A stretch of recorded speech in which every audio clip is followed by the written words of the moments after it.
You need to stick, folks, with the people named Jim and Brian. We don't do anything wrong. As a matter of fact, we're doing something right. I just made the big announcement on the experience here over the weekend, or at the first of the week, whenever you consumed it, that the big project is now coming to fruition for the 40th anniversary of the Midnight Express, which comes this November through the following year. That was our first year together.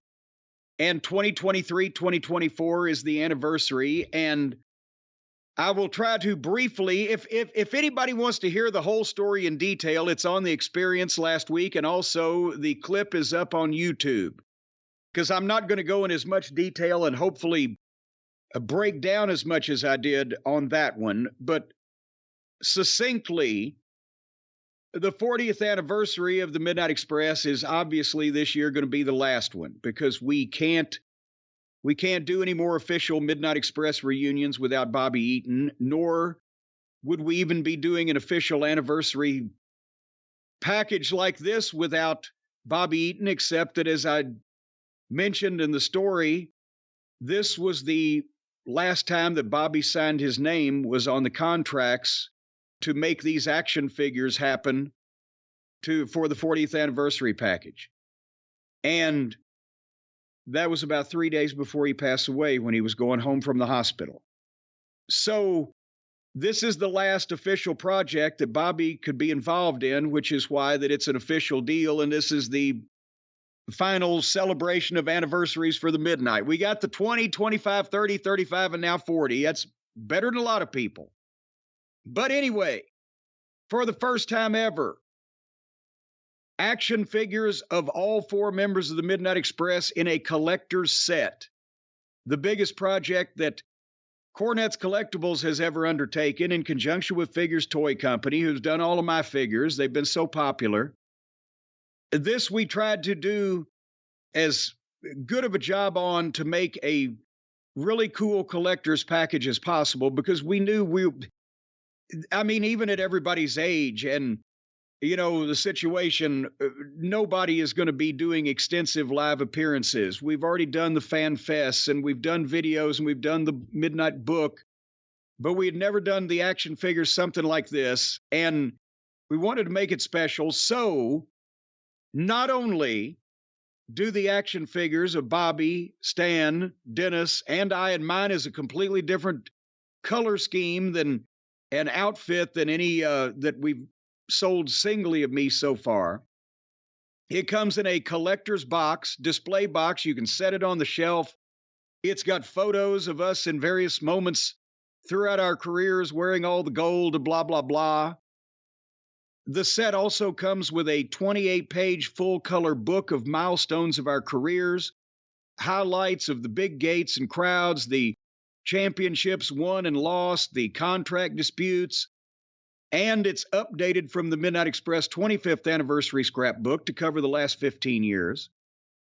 Also, an autographed reunion photo of all four of us. Most of the packages will have autographs from Stan and Dennis and myself, and I will personalize the photos per specifications, however somebody wants it.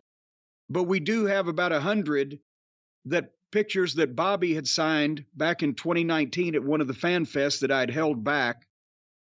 And those will be, obviously, all this information is on JimCornette.com right now. You're going to see the banner with the pictures of all of the merchandise on the homepage.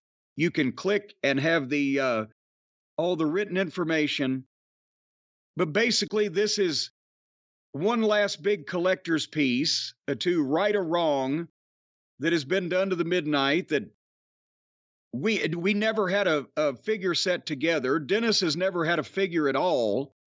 I've been reminded that Bobby and Stan, like almost 20 years ago, Jax did Legends figures of Bobby and Stan. It looked nothing like them, by the way. But when I'd mentioned that, because I asked Stan one time before, I said, Stan, you had figures one time, didn't you? He said, I did. That's how much money they made off of them, that Stan Lane doesn't even remember he had one.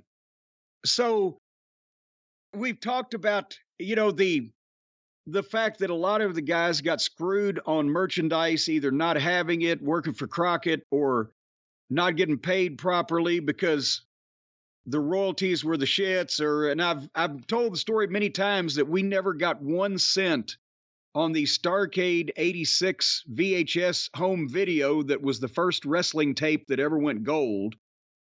But nevertheless, we're going to rectify that because Dennis, Stan, myself, and Bobby's kids and grandkids are going to share equally in the profits from this set because we're eliminating the middleman. You can only get it at JimCornette.com. It'll not be sold anywhere else by anybody else except when they start reselling them on eBay for multiples of this price. And the set is limited to 2,000 editions. So this is it, folks. If you love the Midnight Express, you're an action figure collector, you'd like to do something to show these guys your appreciation or all of the above, you can, as I said, go to JimCornette.com right now and see all the pictures of all the merchandise and all the written information. And pre-orders start on Saturday, September 2nd at noon Eastern at JimCornette.com. You can't do anything right now except look. But between September 2nd and the first weekend of October is going to be a month-long pre-order period. The figures are already in the United States. We've got everything standing by. And what we're going to do to avoid being slammed and not be able to send everybody their shit out until next Valentine's Day, you will be able to pre-order these figures only, not any other merchandise on the site. We're not going to get complicated and keep your money for stuff we already have actively being shipped out. But you'll be able to pre-order the set. And during the month of September, I'm going to sign all the pictures for the pre-orders. We're going to be packing boxes. We're going to be getting the labels done. The feather bottoms are going to be working overtime. And starting the second week, I believe it is, of October, all the pre-orders will be mailed out ahead of everybody else. So if you want to get in on this, as I said before, we don't know, with the feedback that I got on Twitter, that sounds like it's going to sell out in 2 hours. I will be more cautiously optimistic that it will go quickly, but I don't know whether it's going to sell out the first day or in 6 months. So if you want to make sure to lock yours in, the pre-orders starting Saturday, September 2nd will be the way to do it. And then the general on sale, if there are any left, starts the first Saturday of October with our big Christmas on sale at JimCornette.com. And Brian, did I cover all of the details that the people would need to know about what's going on here with this thing? I think so. A lot of people, as you obviously saw, extremely excited about the Midnight Express action figures, official Midnight Express action figures, and Stan may have had a figure or two. This has to be the first Dennis Condrey figure ever. Yes, this is the first time Dennis has had a figure ever. As I mentioned, Stan had a figure, fabulous ones. Well, no, did the Fabs have AWA figures? Yes, they did. That's right. Okay. And then the one that he forgot about that Jack Specific put out and nobody made any money on 20 years ago. You know, based on your involvement with wrestling figures, and you do your own thing, so it's very different than a lot of other people. You know, most wrestlers don't think, I'll have a figure, let me create a path doing this where I'll make a lot of money. Usually they hope that some company comes to them and says, hey, you want to make a figure? And then something happens. How difficult do you think it is knowing what you're doing, but also having a little bit of an idea what some other people are doing? How difficult is it for wrestlers to actually make money today from some of the modern figures? Well, you know, here's the problem is that, remember the story went around at the first wave in 85 or whatever that the Sheik got, you know, a big $80,000 royalty check for 1 quarter because there was like 5 figures, right? Remember we talked about it, the Sheik, and who was the other heel in the first run? Big John Studd. John Studd. And Nikolai Volkov, yeah.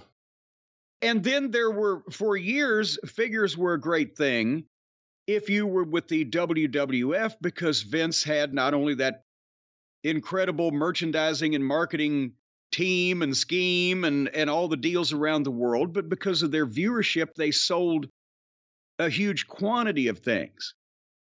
The problem becomes that the boys have always been screwed in one way or another, unless you were Hulk Hogan or Steve Austin or, that level of a merchandise seller. I'm not going to mention any more names to leave anybody out and let them be insulted. But, if you were just one of the guys on the card, and by the time that you ended up getting a figure and, you had a standard royalty rate of 5% in your contract or whatever, you weren't going to be buying second vacation homes anymore after the first run, or unless you were a Steve Austin or Hulk Hogan or John Cena, whatever. Because the promoter not only gets first cut, and most of the guys through the, 90s and 2000s, I don't know what their business is right now.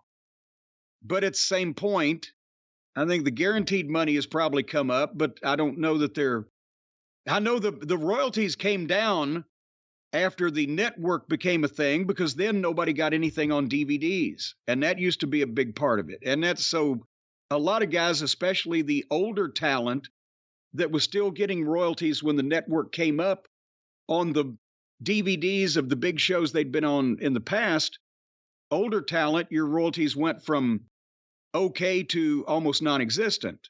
If that's all you were still being paid on was the pay-per-views and the DVDs and etc. But nevertheless, figures. If Walmart's selling them, they're taking a cut. And the distributors and the manufacturer and the promoter gets first crack.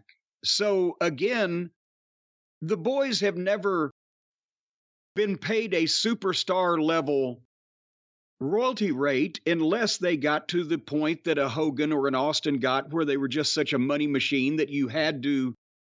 I think the joke was when WCW and Bischoff first signed Hogan, they would actually lose money every time they sold a Hulk Hogan t-shirt because they gave him such a big cut. And they still had to get it made, and they had to get it distributed, and the stores had to take their cuts, and et cetera, et cetera. It may not have been true, but it was probably close. But most of the time, the boys, even though they were getting big checks for either big checks for their frame of reference or big checks for the time period, they weren't necessarily getting big checks for the amount of shit overall that was being sold with their name and likeness and work on it. Does that make any sense? Makes a lot of sense. So that's why we're cutting the middleman out. We've bought the figures and we're selling the figures, and this is the Midnight Express's pension fund. So I appreciate everybody that's going to, and it's not a GoFundMe. It's a send me your money and I will send you an equal or greater value in goods and services.